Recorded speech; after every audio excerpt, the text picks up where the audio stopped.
Hello everyone, halina po kayo, magluto po tayo ng tupig. Malapit na pong maluto ang aking mga tupig. Pero ito luto na po.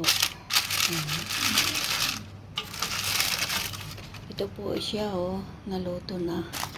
Yan pong pinangbalot ko. It means na pag naganyan na po, okay na po siya. So tingnan po natin ang isa. Wow! Lutong-luto na po siya. Ayan. Dalawa na.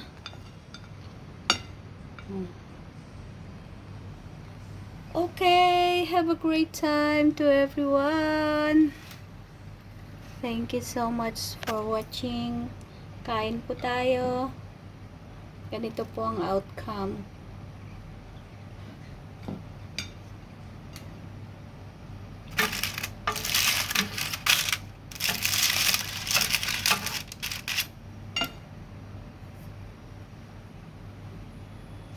Patayin na po natin yung apoy kasi luto na po ang aking tupig.